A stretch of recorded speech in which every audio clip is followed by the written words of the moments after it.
It's number 7. Correct, no, no, item 7. Okay, that is, discussion of communication from Supervisor US. As everybody's aware, all the board members received a letter from Supervisor US. And basically, she was stating some of her concerns, and at least all the supervisors are aware that we can only talk to so many. We have a limit on how many supervisors we can talk to without breaking the quorum rules. For that reason, I did put this on the agenda so we could discuss to see where we stood. I'm not gonna really discuss anything. I just wanna bring one thing up for the supervisor. I know it's on page 2, and I wanna say thank you to Supervisor US for the compliment, because I did take it as a compliment, that you put it in the letter, that in the past, I was an integral part of past budget funding negotiations for multiple budgets with the former county executive, and I hope he will continue to use his talent in finding a solution. In the past, concessions were made to keep county government and projects running without interruption. For that, again, I took this as a compliment, and I want to thank you for that. You're welcome.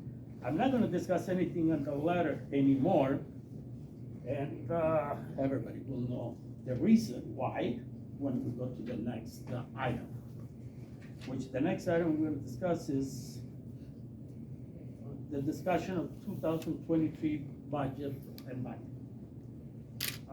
Just a quick reference on how the funding process works. The county executive works the budget. She will send it to the county board. She presents it to the county board. In return, we send them to all the different committees, which they meet with the departments. They go through the budget, and either they approve it, they make suggestions, and that will be just suggestions to the finance department. Again, the finance department will vet that, and either takes it with the suggestion made by the committees, or make amendments, and will send it to the full county board, at which time the full county board will know. We need a simple majority to pass the budget, and we need 18 votes to pass the budget. Just about every year, there's always something that we discuss it or whatever, not everybody's up to it. So this year, the budget passed. I believe the vote was 17-6 in the budget. And then we had the bonding, which was resulting 17-6, where we were 1 vote short of passing it. Well, since it did not pass it, we had to start negotiation, and basically that's what we did. So by doing that, we started, and of course everybody starts from the high point and then trying to meet somewhere in the middle. That was when the letter came in. I think it was pretty much to tell us, without breaking any rules, on what they were looking at. We had discussions, direct discussions with Supervisor US, almost quite a few discussions anyway. And going back and forth, sometimes we had to go to the media just to put our views outside so we could get at least some response and have a feeling of what anybody wanted from the public and the county board itself. After all these negotiations, and this were coming towards the end that we had to do it, we had last Tuesday night, what I can probably call like a marathon meeting, which lasted about 2.5 hours. Yes. Not too many times we got mad at each other, just a few. But anyway, at the end, we were able to come up with what we believe it's a good compromise for everybody around. Since day one, I mean, I always felt confident that at the end we'd come up with something that would be feasible and good for all the citizens in Kenosha County. And because I knew the goal of everybody was to get to the point where whatever we decided it would be the best for Kenosha County. The only problem that we had is how to get there, which way to take until we got there. On Tuesday, we came out with, I would say, an agreement in principle between, you know, that we thought it would be okay for everybody, subject to board approval. So, we're doing now, first of all, I wanna say thank you to everyone involved. I know all the departments, all the workers, Kenosha County workers, we appreciate it, the public, all the supervisors. I'm very proud to work with a super group like you guys. Everybody put in time, everybody put in effort, and hopefully we come out to a good, solid budget. I can really say that this is the best budget I was ever involved in. And we're gonna go through some of it tonight. Hopefully the board will get together, we'll approve this unanimously. One of the things that I wanna do, and we'll talk in a minute also, about when we're gonna present it to the board. My goal is to get everything done, and also when I say mine, and Supervisor Uas agreed, and hopefully all you guys agree, to get everything done and put it behind us before Christmas. So we're gonna try to set a date for next week to go through it.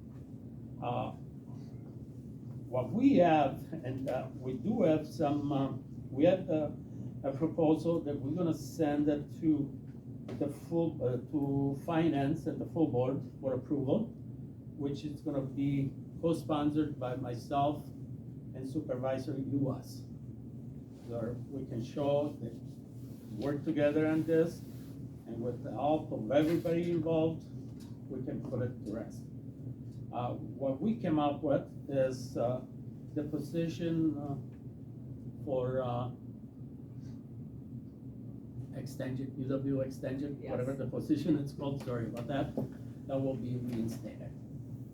Then it was passed in the previous, it did pass through the previous budget, the one position, I've been calling the position that Glenn Feinstein was on. We talked to him and he got a really super retirement deal.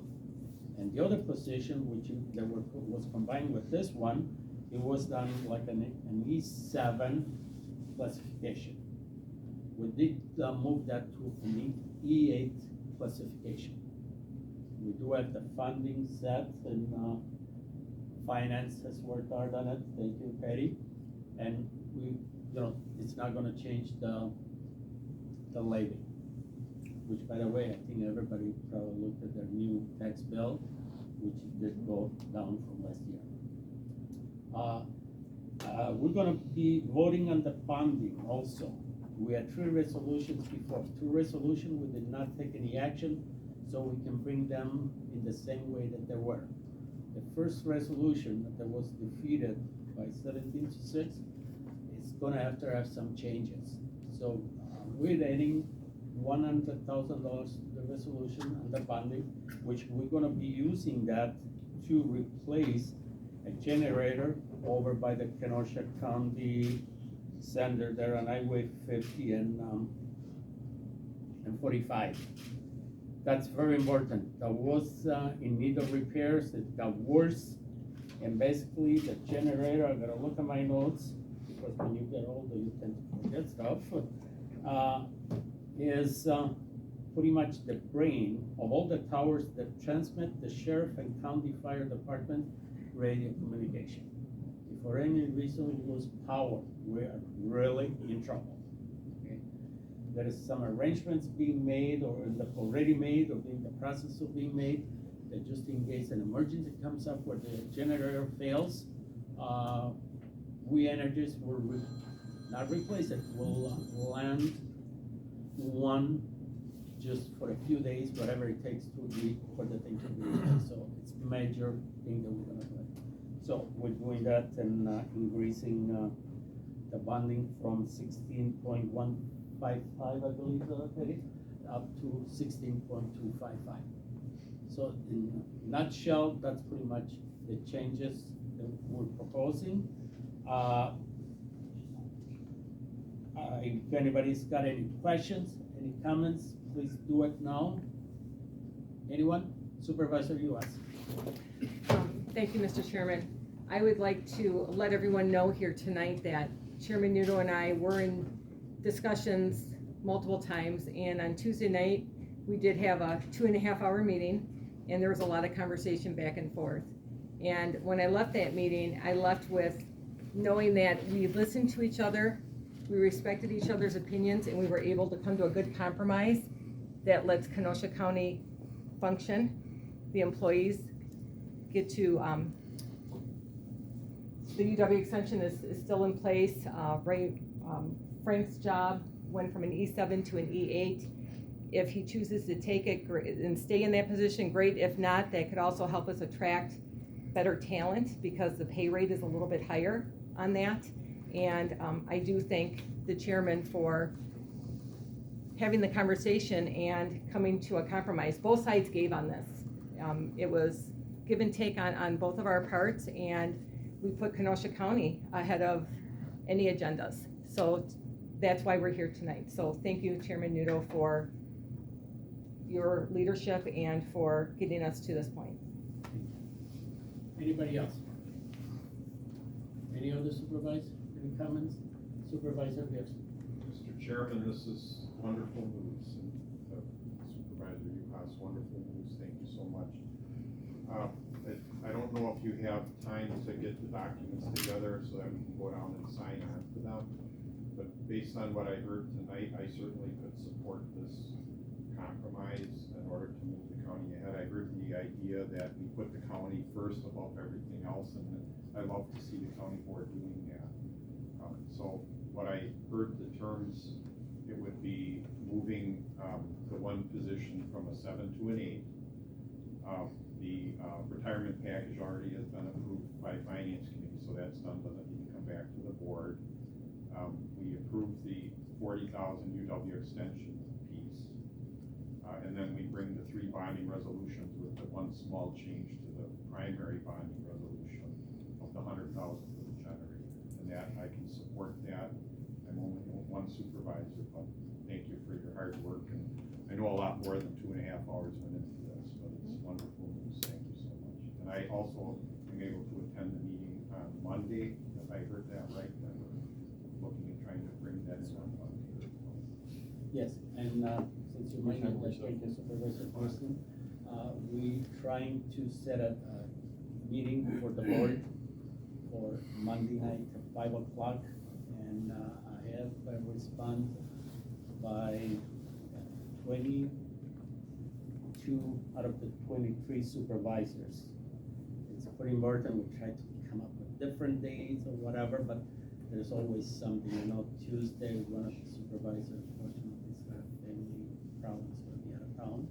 And Wednesday, I know the 2 supervisors are not gonna be there. And again, we want to put it, because just remember, let's use, also we'll pass this year, and we can give this like a Christmas present to little Joe. So his father can buy his baseball bat and he can play baseball. I talked to Chairman Rose, to the finance chairman, because he's gotta go to finance. And I believe they got a little bit of a conflict, but I'll let him speak on that at the time that you commit with the committee prior to the board that we need to, or we're trying to find some other ways to do it. Sure. The time that I'm available is between 12 and 1. On Monday? Yes. Is that okay? I think so. I believe we have quite a few people from the finance. Okay. Supervisor Gerson is okay. Who else is on finance? What's the proposition for finance between 12 and 1 on Monday? Yes. I'm available, we can make Okay. it. Okay, so would that be okay to do it at that time for everybody? All right. I think we got a quorum. We got a quorum, and I believe that Supervisor Bashaw, you're on finance, right? I am. So are you gonna be available? I've already given up my vacation day, so. Wow, what a great guy. Thank you, Supervisor Bashaw. So then what we're gonna do is I'll have, we'll do the Sure. 12 o'clock. 12 o'clock, okay? It should not take too long. And the only thing that's gonna be in there, and maybe since you're doing that, we can look at another small resolution about giving some kind of vacation plus.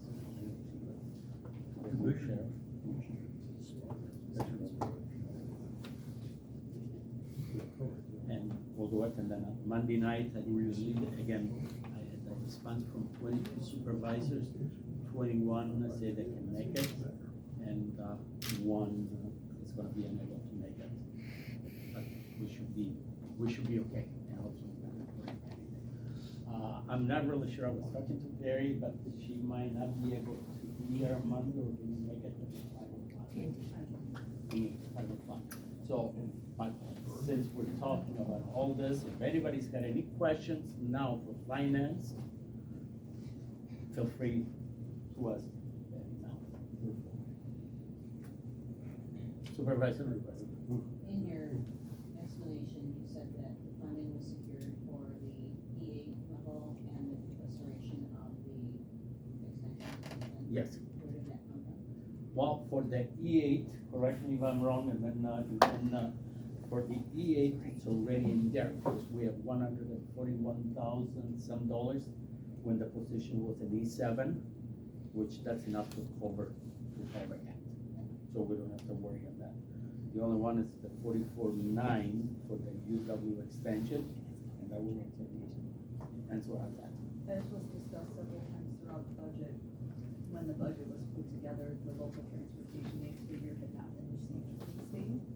And by the time we got to budget adoption, we had found out that we were getting about $450,000 more than we had anticipated. So some of that funding was used for that merged position, that blended position. 141,000 was talking about, but of course, we now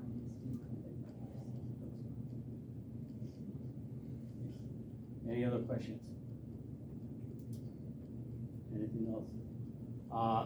We do have a resolution prepared, both for the budget modification and also for the first resolution in there, which I did not send that out because Corporation Council is reviewing, just making the final touches. Actually, when we came in, it told me everything looks good. Am I correct, Joe? Okay, so, which will be sent to everybody ahead of time, probably tomorrow. So everyone will have it in there, but it's, When you say first resolution, is that the bonding resolution? the bonding Okay, resolution, thank you. which basically is changed from the 16.155, I believe, to 16.255. That's the only thing that it's changed. And the other two resolutions for the bonding will come back in the same way that they were done before. We did not act on that, we did not have to make any changes. Any question? Supervisor Pesha? As Supervisor Gearston had indicated, the ability to sign on to that resolution, if our legal counsel has it prepared tonight, could it be made available downstairs or upstairs to do so, or is that a possibility? I'll defer that to Corporation Council. I don't believe we can do it tonight, but again, it's, it's up to him. And if, anybody wanna be added as a co-sponsor, am I correct, that's what you're Correct. saying?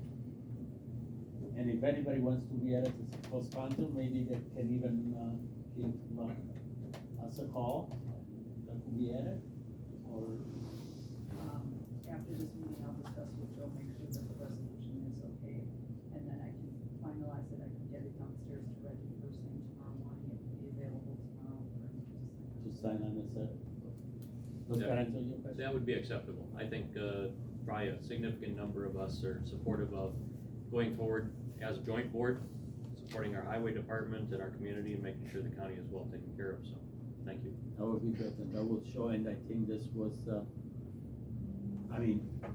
very well discussed. I wanna say thank you to everybody, and if anything, I think we learned that if we work together, anything can be accomplished.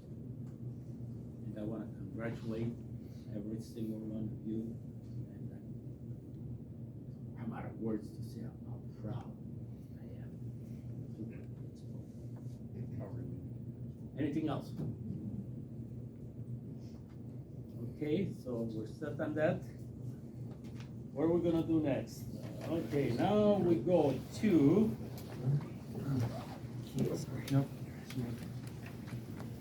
Let's go to citizen comments. Any citizen wish to speak? Any citizen wish to speak? I guess I'll. This week, I work for the highway department. Please, state Oh, your Josh name and address. Mobilsky, 532246 Kenosha, Wisconsin. I work for the highway department. We had several supervisors come down this week to discuss with us what's going on. Kind of explaining their sides of what was happening, trying to put us at ease a little bit. I just want to say thank you for that. I think I'm speaking for several of my coworkers when I say that. Thanks for taking the time and coming down there, and I'm happy that this got hopefully resolved, and hopefully we won't have to do this again. But I just want to say thanks to the supervisors that showed up. Thank you, appreciate your comments. Any other citizen comments? William Fink, 3923 Harding Road. I also work for the highway department. I want to thank both parties, everyone that put in, yourself, thank you for making it happen. We can't thank you enough to get this resolved in a timely manner. I thought it went very, very good. Both discussions, both were here, there, and I gotta say, you guys did it with good. I can't thank you enough. And going forward, your roads will be safe, and we'll do our job if you guys continue to do your job. So thank you, and Merry Christmas to you all. Thank you. Appreciate it. We appreciate your work. Any other citizen comments? Any other citizen comments? Hi, I'm Barbara Griffin, 2007 81st Street, Kenosha, Wisconsin. I want to thank the county board for giving Kenosha some hope with adding some police force to the sheriff's department. That is well deserved and well needed. And also our county roads, which are very important. Number one function of the government for we the people is our safety, be it through the policing and through our roads. So thank you, and thank you for also being concerned with the finances, because we are taxed enough, so thank you for being concerned for fiscally also. So thank you. Thank you for your comment. Any other citizen comments? Dave Turner, 11203 43rd Avenue. I just want to say thank you to everybody for getting this done. The two gentlemen that came from the roads, thank you so much for what you do. That's my 24 years here. You know how many times I've been on the road sliding on. Thanks for what you do. We appreciate that you showed up tonight. Thank you. Any other citizen comments? Any other citizen comments? Any other citizen comments? Hearing none, citizen comments are closed. Okay, communications, our chair, well, at this point, I just want to say one more time, thank you. Merry Christmas, everyone. Supervisor comments. Any supervisor wish to comment? Supervisor Rodriguez. Just wanted to say that I will be reaching out to the chair of the Racial Equity Commission. I'm concerned that due to a lack of quorum, the commission was unable to meet tonight. It's not something we see often in any of our commissions or committees. So to me, it did bother me. I just want to you all to that. That's all. Any other supervisor comments? Any other supervisor comments? Any other supervisor comments? Supervisor comments are closed. Communication, I just want to say something, good thing I remembered. I know last month we said that we're gonna give you guys a report on the after incident report. I just want to say we had a meeting. It was myself, Supervisor Gersten, which really he took the lead on all this till now. So even though I'm going to talk a little bit about it, I don't want to take the credit away from it. So as Corporation Council was there, and the county executive was there. We did receive a proposal. We went through that. It looks good. Everything we talked about it. It came out just a little bit less than what we had projected, what they told us it was going to be. And please correct me if I'm wrong, I believe it was 147. That's right, yeah. Okay, and we're working on that one. 150. So, everything went good, we had a long discussion, everything went good, so what we did now is, we directed Corporation Council to work with them, on the legality of the contract, to make everything legal, and hopefully by the middle to the end of, January. Well, we get the contract done, and then hopefully, work through it, hopefully May. But at that time, when we get the contract, the legal part done, we'll send a copy to all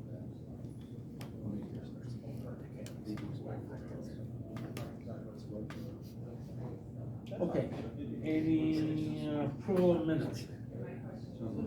Moved by Supervisor Rose, second by Supervisor Decker. Any discussion? All in favor? Aye. Opposed? Passes. Okay, next one. Remarks from Josh Nelson, Director of Joint Services. Mr. Chairman, before that, can we do something about the noise? I can't hear. Sure. Okay, so I think, yeah, I believe they're done, yeah, okay. We're gonna stay. We can leave it open now, because there's, okay. So we're just, okay, thank you.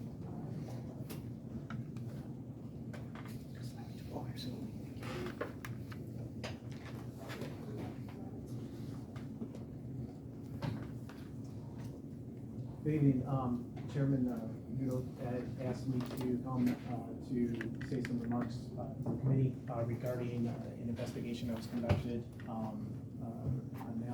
regarding allegations that were brought forward, on the conduct of some employees with joint services. I can, in this forum, there's, I wanted to talk a little bit about what we did, what the process was, and where we're at today. Joint Services conducted an internal investigation into the allegations to determine if there was any misconduct. We were able to determine that there was misconduct on behalf of 2 employees. Throughout the investigation, we worked with legal counsel and to make sure that the steps we were taking were appropriate. We contacted, we ended up contacting law enforcement to assist in gathering some information and then ultimately turning some of the information over to law enforcement for, through Warwick County for an investigation for potential criminal activity. We concluded our internal investigation and took disciplinary action against 2 individuals. The law enforcement investigation continued, and we were notified last week that there are no criminal charges coming forward. We're still waiting for some additional information from them on that closeout. What we're doing and what we've been doing is trying to put quite a few procedures in place to address some of the shortcomings that had come up that where some of these allegations came from. The majority of the allegations were 5 to 15 years old, that these things had taken place during that time frame. There were a few things that had come up a little bit shorter time, but the most current allegation dealt with something that occurred about 2 years ago. So everything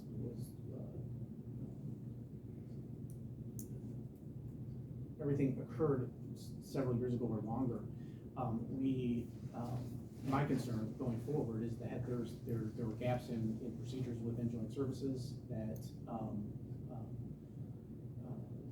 would allow for some of these things to occur, and going forward, we've got procedures in place to address those things to ensure that those things are not happening.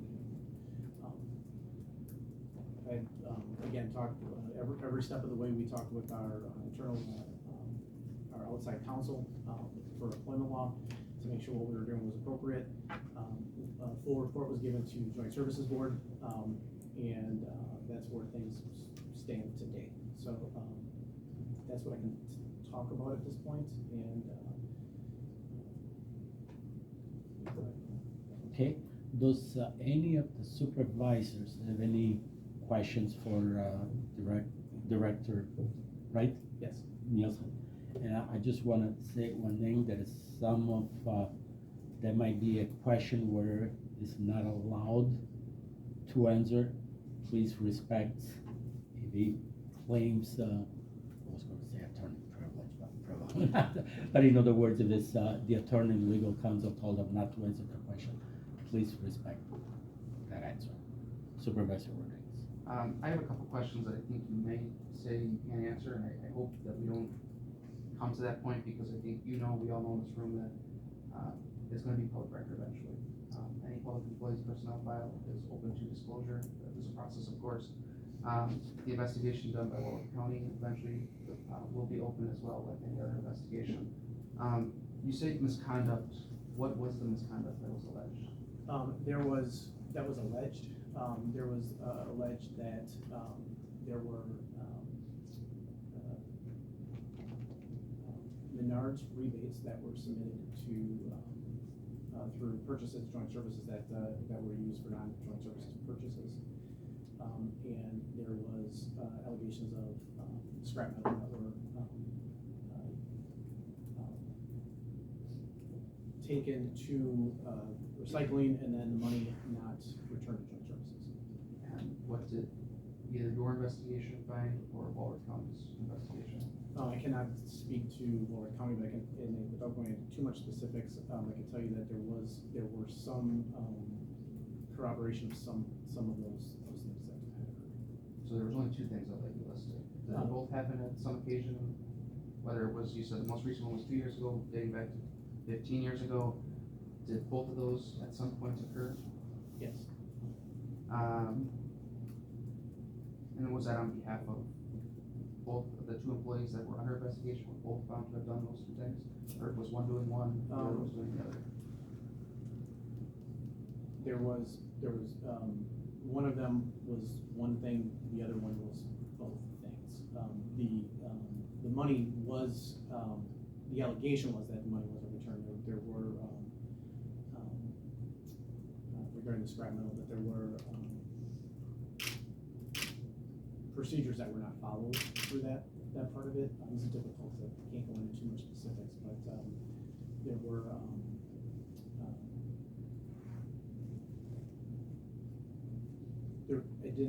there wasn't trying to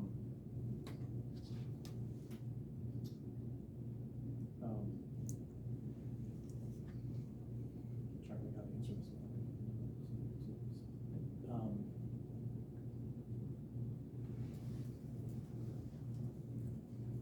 We did find that there were on two of those things that one of the employees may have was involved in one thing and the other employee was involved in both things.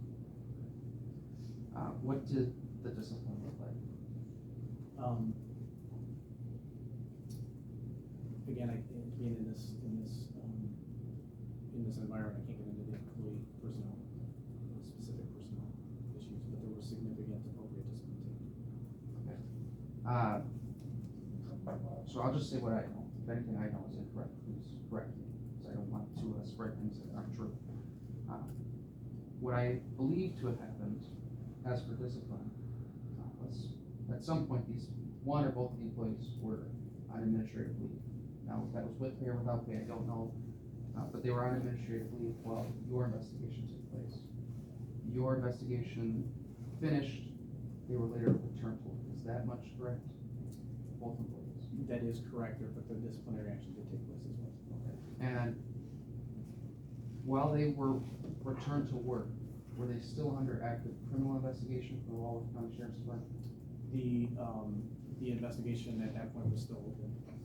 Okay. And who made the call to allow those two employees back to work with an open criminal investigation? So in conjunction with our legal counsel, I made the So it was ultimately your decision? Yeah. Okay. Everybody's presumed innocent, right? That's a very important notion that this nation was founded on. However, I think there's optics. I know there's optics. And I think, well, I can only speak for the citizens in my district. I can't speak for the other 22 districts. But there's cause for concern. On my own part, my constituents' part, where there are employees that are under criminal investigation that are being allowed to work. Some of those concerns are that, they could be destroying further evidence, that they could be potentially sabotaging the organization that they're working for. Again, these things may not have happened, I hope they did not happen. And now we know that there were no criminal charges that are going to be referred to the Royal County District Attorney's Office, but that's concerning. Is that something that you think will be common practice for joint services moving forward? I'll let you answer that first. I think it's gonna be very specific, that's very dependent upon the circumstances. All of those things were considered that you brought up before the decision was made, and was talked through with our council before the decision was made to bring the person back. Our determination was that there, given the specifics of everything, that those risks were not there, that that sort of, that they would be able to impact those, the organization in that way. So that all played a role in that decision.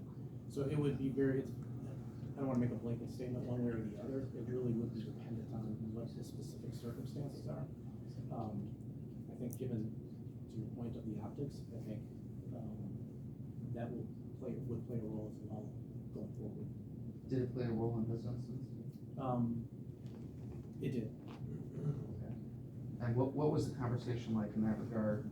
I mean, if it did play a role in this instance, to me, in my head, that means that whoever those decision makers were sitting around the table like we are, or maybe it was through email, et cetera, but, okay, the public might not have faith in this because we have 2 employees under criminal investigation, we're going to return them to work anyways, and kind of keep the public in the dark of, well, we finished ours and we're waiting for, I mean, did that discussion come up? Was there discussion about maybe issuing some sort of statement to the public saying more, without saying everything? So there was discussions about all of that. The part of the concern was the length of time. So another thing that plays a role in this is the length of time, how long will it take to get that information back and those things. And, so yes, there were discussions on that. Were there discussions with you and your team and the Warwick County Sheriff's Department? Was it, we're not done with our investigation, but sir, we think we might be done in the next week. If you wanted to send your employees back, we don't think that would be an issue. Without telling you, hey, there's no criminal charges coming, but maybe hinting at that? There was some discussion with them, but there really was no information that came from them. They were not really providing us with much information. Okay. Before I move on to my next thing, I just want to again say that perception is everything, and trust is everything. And if our citizens that we serve don't trust us, or don't trust joint services, or whatever it is, it's hard to regain that trust once it's gone. And I hope that trust is not gone now for some citizens. So I'll leave that at that. You mentioned safeguards. What safeguards are in place now that weren't in place that allowed this for it to happen for 15 years? So we put procedures in place specifically with the receipting of, dealing with the receipts and how those things are handled, so that is all done through our finance area now. And we put in place, we have a temporary procedure in place for scrap metal to make sure that it's handled appropriately. Right now it's going to the city recycling center, so there's a process for that to get handled appropriately versus some of the things that had happened in the past. Multiple different things that had happened in the past and how that scrap metal was handled, as it was difficult for, at times, to find places to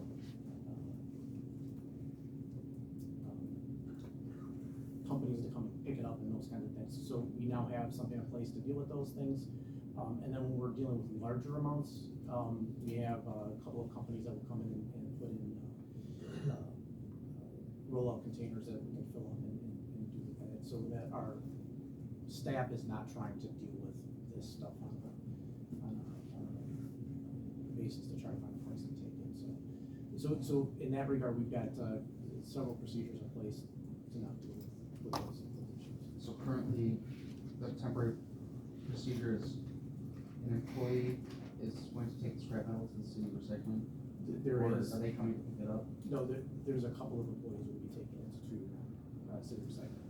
And then you're saying in the future, all the time we're gonna have a roll-up, or if there's an instance where we're gonna we know there's gonna be a lot of scrap coming. So we're looking for someone that can put something permanently at our facility. Part of the problem is there's some logistics to all of that and sizes of bins and things like that, but, we have, a couple of leads on trying to get that put in place permanently, but yeah, temporarily, we're gonna have, we have a procedure in place now where a couple of people will take those things to the city recycling. And is that stuff logged in any way? Well, okay, we know what is supposed to be taken to the city. When it gets to the city, this is what was actually arrived at the city. Is that logged? I don't believe it's logged at the city, but there's, most of what we're dealing with is small pieces of stuff, so they don't have a procedure for logging what is there, and the city doesn't document what comes in there. Nor does the companies that drop off the equipment, the roll-off bins, but having several employees in there watching what's going on and documenting things on our end, we would resolve the issue. My concern though, with the last sentence there is having employees knowing what's going on. I would imagine that over the course of 15 years, employees saw these two employees or one of the two taking the stuff home. It went 15 years. So to me, that's not a safeguard that's good enough, because it can still happen. I think there needs to be a system either where it's disposed of on site and you have a contractor, I know you said you're working on that, but in the interim, to me, there should be something that says, this is what we took to the city, this is what arrived at the city, to make sure that in transportation, nothing happens. And it might sound menial, and it might not sound like anything, but that's a concern. And again, it's all about perception. We've identified these issues. What are we doing to meet those issues? So that's just my suggestion to you. That's all I have. Okay. Supervisor Ross. What was the monetary loss, if any, to joint services? I don't have a specific monetary loss. Now, the majority of the when scrap was picked up were small dollar amounts. But that was part of the issue. There was no tracking of these things. One of the issues we have right now is with taking it to the city recycling center. There's no monetary return on that. I'm talking about these two employees. What was their conduct resulted in what loss to joint services? Do you know? So for the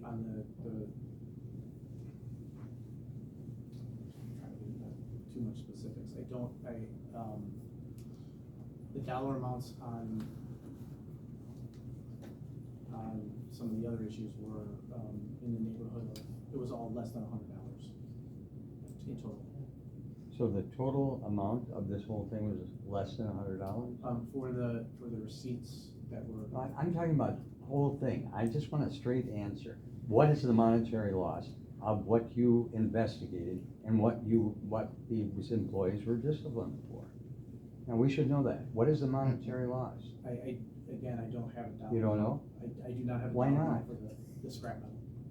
I'm not talking about the scrap mill. I'm talking about the whole thing. I mean, a lot was made of this in the newspaper, elsewhere, discussion. You're telling me this is penny stuff?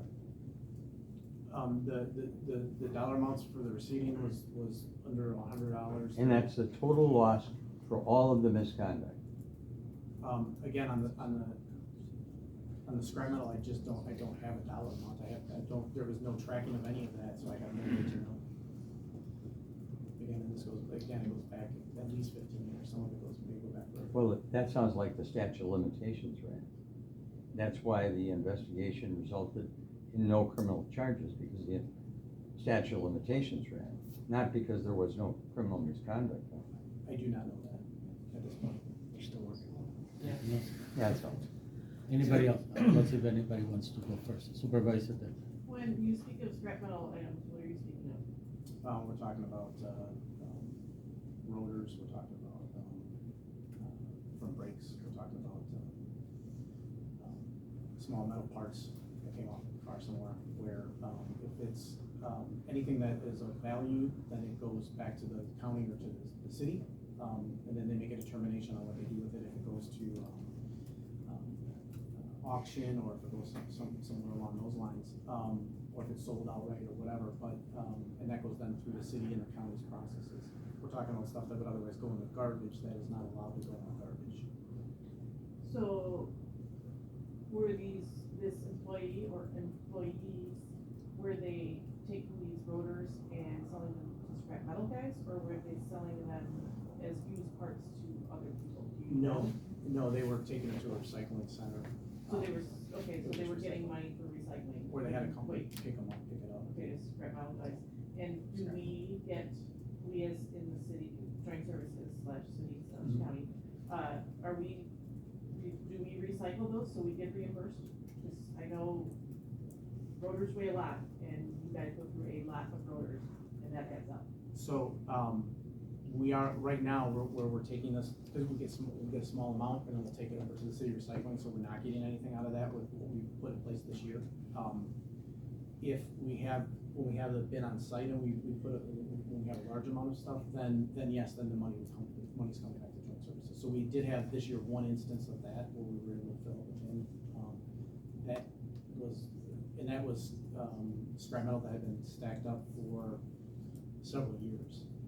And that was, I think the total on that was $600 for that. And it was a very, very large bin that was filled out. Compared to stating as someone that owns an automotive repair shop that sells rotors as scrap metal, it's very low. And that was a company that would come on site, put a bin on site for us to put. So, and again, we're still trying to explore, find somebody that will come on with something that will fit within our facility that we can use. And I don't know what the dollar amounts will be on that, so we'll have to find that out. But we've been really struggling to find somebody that has there's companies out there with huge bins that'll come out and put them on site. We just don't have the space. Any other supervisor? Yeah, I just have one question. So what was the policy prior to the policy now in regards to the scrap metal? There was no policy. Okay, so my mind wanders, the employees might have thought it was okay then, since there was not a policy in place. Or was there an unspoken policy? There was no policy on it. They were, in some cases bringing,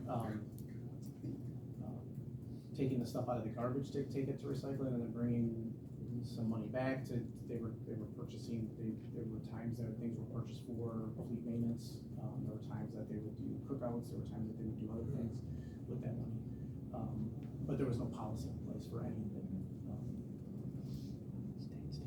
And that was part of the issue that we had to understand. Any other supervisor didn't speak? Supervisor Bishop. Director Nielsen, thank you, Chair. I have questions. First, I want to play some math. If you took 30 squads, replaced rotors on 30 squads on an annualized basis, and the rotor weighs 20 pounds, that's 2,400 pounds of steel. That's more than a couple dollars in recycling. That's a significant amount of scrap that's taken in. So I have trouble with your statements. I don't know what the dollar amounts were for up to what we did this year. Second was Supervisor Thomas's question about prior policy. I would think it's common knowledge, any employee would understand if you take something from your employer, it's called theft. It doesn't take a policy to make that clear. That's my disconnect. Where is the requirement of a policy in that? So if the findings of the investigation were that the employees were taking the scrap for themselves. The findings were that they were taking the scrap, they were bringing the money back, and then they were using it for things within joint services, or they were having somebody else come in and pick up the scrap. They were at times having junk people that were driving through the area to pick stuff up to try to get rid of it. So they didn't have a monetary gain in that Correct. scenario, is what you're saying? Correct. Okay, so I understand there may be a policy disconnect that says the county is not using its best judgment to maximize its resources and make sure we get a return on that investment. Correct. And so that it wasn't being tracked, right? So they were, so some cases money was coming back and it was being just sent out, but it wasn't being tracked. Back and sent out when you're back. It would come, they would bring the money back and then they would buy, there was, plasma cutter that was purchased at one point, there was. Okay, but it was for the benefit of FBO for the county. They were doing this for the benefit of the employees or whoever they would do cookout, and some of this, like I said, some of this goes back 15 years, that they were doing some of this here. So, and then there were other times, like I said, where they would have somebody come to pick up the scraps. It was just trying to get rid of it. And the last part is kind of an observation. So Charlie Houston and I attended a session at the WCA that was focused around this when, I'll use the extreme. When a plane crashes, the first reaction is to create a lot of new policies. Yeah, it's not the policies that were required. It was the effective application of the current policies, understandings, processes, procedures that were in place. So that's where I found the question compelling about what was the previous. The previous should have been an understanding that you're an employee of an employer and anything that's on the job site, in the workplace, belongs to, quote, the employer, not to you. So I'm glad you said it wasn't for FBO, it wasn't for personal benefit, it was for the benefit of the organization. I'll take that for what it is. I have a different observation, maybe a broader observation. I don't want to get into too much more detail about the individuals, because it's a cause causation. I don't see that as really the question. The question is, there's been a significant number of questions around joint services as of late. Personnel retention, reverse turnover, issues with personnel, issues with policies, issues with equipment, a lot of things happening that seems to keep joint services in the spotlight in the last, well, I've been here 6 months. That seems to raise a question mark. Is there a deeper underlying something we haven't scratched at within joint services that we need to address? And I'll go back to the WCA conversation. There is a consulting firm, and we forward the information about them to senior leadership on the board and others. Do we need to have an outside something come in and help us to evaluate, streamline, bring more effective procedures into place? They work closely with Racine County next door, and we continually lose people to Racine, I've heard. So is there something that we have to do differently than what we're currently doing? Something more? Yeah, I mean, to your point, I think there's a lot of issues that have come up recently here that we've been working on that previous years had not come up. Again, some of this that we're dealing with here, this is all things that had happened multiple years ago. But potentially, yes, I think that would be very good. We're continuing to deal with the personnel issues with retention, especially in dispatch. It's always been an issue, and we're continuing to work on that. As far as the equipment goes, I think on the equipment side of things, I think we're okay. I mean, much of the issues that we dealt with the equipment side of things were outside of joint services control. We deal with AT&T, things like that. But to your point about having somebody come in and assist with it, I think So you're open to having some assistance in some absolutely form to dig deeper and try to. the procedures, you know, I think this has highlighted that we do have some gaps there. There's some procedures. It's something we're starting to look at and trying to work on, but definitely looking for that. The title joint services, I'll give my history a little bit. We joined 2 global organizations together. Joint services is 2 organizations collaborating together for a common end. We supposedly had a common end. We weren't doing very well with it, but so I appreciate the openness to accept some assistance and support, and hopefully we'll have opportunity to discuss that further and explore what we might need to do, or what the opportunities lie. Better way to say it. It's where the opportunities lie that will improve or understand where we can do things differently. So I appreciate it. Supervisor, yes. Thank you, Chair. the chair to court counsel. As you know, we're updating our ethics policy. And I'd like to look at what happened in joint services as a case study. One of the things we want to do is update the fraud section. And so looking at what happened with joint services, I'd like to learn from what happened in two ways. One is transparency. Another one is administrative leave, bringing someone back if a fraud is committed. And the third piece is if some employee does have the courage to bring something forth, I'd like to look at a way of protections for that employee. So as we're learning from, and I know every time these frauds happen, when I was CFO, they're very demoralized, they're very sad. Do all this work to try to prevent it, and then these things happen. But our job is to put policy in place, and I think we can take some lessons learned from joint services. They're an independent agency, so we don't set policy. We have a different board that sets their policy. But I would like to learn from that and use it in our policies. And also, I'd like to echo Supervisor Basho's idea, and if we need to do something, let's do it. I mean, we need to go. The county has put programs in place to help their employees to do a lot of good things to have a good workforce. And if we haven't done that at joint services, let's do that, and then maybe that'll help with some of these issues that have been occurring. And I yield. Thank you.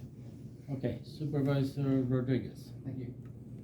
You said that you did have a company that put a bin on your property. You guys filled the bin, you guys got $600, that's correct? I think Roughly. Don't hold me to the dollar amount, it was somewhere roughly around there. Okay, so we'll just use $600. How long did it take you to fill that? They filled that within a couple of days, because the stuff, what went in there was stacked up inside the facility. So how long did that accumulation take them? That had not only Years. stacked up, it took years? Years. Okay. I don't buy that there was no monetary gain to these folks. I don't buy it. I don't buy that they took this stuff, went through the hassle of scrapping it to buy a plasma cutter and hot dogs for every Friday's grill. What I think happened, being on the outside, knowing the limited information that I know, is they took this money, they put it in their pocket, they did who knows what, maybe they bought the plasma cutter with it. I believe you. Maybe they bought lunch for the guys now and again. But for 15 years, did they have lunch every Friday? Did they buy, how many plasma cutters does joint services have? Were they buying tools that are their tools that, should they decide to leave joint services, they now go with them to whatever dealership or service they go to next? That's a concern, and we don't know. We don't know. You don't know. What do you need to know how much was taken? When will you know? Will you ever know? And then why all of a sudden 2 years ago did it stop? Did you find that out in your investigation? Did you guys have 2 years worth of scrap metal stacked up? They had several years of scrap metal stacked up. I don't know that, I just don't have a way to know how much that ended up to over those years. And then again, it goes back to the perception and the concern. We don't know how much gain was taken by these two individuals. Even if they spent every dime on joint services, we don't know. So that leads to other questions. It leads to people like myself saying, I don't believe it. I don't believe they spent every dime they got. Who would? And it just kind of leads to the spider web of what kind of mismanagement does joint services have right now of, even if it stopped and it's after 2 years, why is joint services allowing 2 years worth of garbage to stack up? Much of what was being stacked up there was, that went into that large bin, was things that were waiting on the city and county to clear to be disposed of. It took the city and county 2 years? Oh, sometimes it takes longer. Okay, then that's an issue we need to look at, if it's taking 2 years to dispose of. So they work through the police and the sheriff's department, to dispose of, to determine what can be disposed of and when it can be disposed of and how it can be disposed of, so. But again, that's why I'm trying to put some things in place to address those, so that we don't have these issues where things stack up. I think regardless of whatever you put in place, the issue that you have from now until these two employees retire, leave, whatever it is that these two employees are employed by joint services. And that might be an employment law issue, but I just don't foresee how any employer can move past that, especially a public sector employer, or quasi-governmental public sector employer like the organization you run. Because these are folks that are being paid by tax dollars, that are taking money that should have gone back to the taxpayers in forms of rebates or cash back to buy joint services tools or equipment or what have you, which you say happened in some instances. But I think that forever now, there's a cloud over joint services that, like some of my colleagues have stated, seems to be getting darker and darker. Whether it's we have issues with dispatchers, we have issues with other disciplinary things, we have issues with towers going out. I get some of that's outside your control. Some of those are acts of God, but a lot of them aren't. And I get that you're new to the position, but like I said, that cloud's over joint services, and I don't see anytime soon that cloud getting removed. At least not the way things are being run now. I respectfully disagree with Supervisor Thomas that, well, there's no policy in place, it must be okay. That's like if we had an old style, and I'll use it, many of you know, kind of my background, at the farm, there's a gas tank, and that gas tank is locked up. But let's pretend there wasn't a gas tank that was locked. It's an old gravity-fed gas tank. And you can pull your car right up to it. We use tractors in this instance. You fill your car, and gravity just flows the gas. There's no pump, there's nothing, old style. But there's a lock on it. There not being a lock on that, does that mean it's free gas? No. And nobody would kid themselves and tell themselves that. Because we don't know what the scrap metal's sitting up, and we're waiting on the city or the county to tell us what to do with it. That means it's okay to take it. And even if they were taking it and using it to give themselves lunch every Friday, it's still not okay, because it was not theirs to take. But we sent these two back to work, and I represent the 8th district. I think I speak for the 8th district, but at the crux, I only speak for me. But I think I have the same feelings that literally thousands of Kenosha County citizens, is that these two folks got away with it. I agree with Supervisor Rose. It sounds like it was a statute of limitations problem, where unfortunately we can't charge them because it's back too long. And that doesn't mean they're innocent. And I think you've got a real problem on your hands over there at Joint Services with this, with everything else. And it continues to get worse, and it's disheartening. And I voted for you to put you in this position. I just hope I didn't vote in a way that I'm gonna regret in the near future, because right now, the cloud's getting darker. And I told it rained for 2 days the last 2 days, so we all know that. Everybody who I ran into yesterday said, oh, how you doing, how's your day going? I said, horrible, I hate the rain. I can't stand it. You guys have rain, you have clouds, the sun's not coming out, you gotta do something to bring the sun out. That's all. Any other supervisors? Supervisor Stoker. Do you know how much the classroom cost? I wanna say 1,100. That would give you some solution that they were making. That's my only. Thank you. Any other supervisors? Okay, thank you for your report.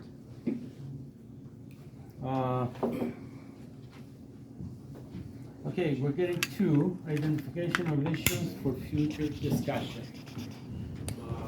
Anything that you guys want to bring up? Hey Josh, just a couple questions. I know you can't discuss everything, but why, you kept saying that this was so long ago. Why does that make something any better or less worse? It doesn't make it better or worse. Well, you said that like 4 or 5 times. So obviously you had, there's some, you're relying on that to some degree. Does it matter when somebody steals something? Or does it just matter that they're not supposed to? I was not saying anybody stole anything. Sure. So when you don't wanna, So- but in any case, yes, I did say that a lot, and that's Okay, that is the- so when are you gonna tell the taxpayers who really wanna know when you knew about this? You keep dodging the question. They wanna know, when did you find out about this? Because I think you knew about this for a while, but you only took action because it was in the media. I did not know about this. So you never knew about Pat taking stuff? No. There was never a rumor, never a hint anywhere that Pat was taking stuff? That he was, no. Okay. That's So it stopped 2 years ago, just randomly it stopped. There was no force that said, hey, you guys gotta stop doing this, it just happened by happenstance. 2 years ago it stopped. I don't have any further. Okay, and then the last question is, obviously you got lambasted in there by the board. They now want a private audit into joint services because of your perceived failed leadership. What can you speak on about that? I don't have any further comments. So, will you be resigning, Josh? Will you be resigning? So they want an independent audit on your misconduct and on your mismanagement, but you don't have any comment on that? Josh? Will you resign or no? The taxpayers want to know, Josh. I guess you're above the taxpayers.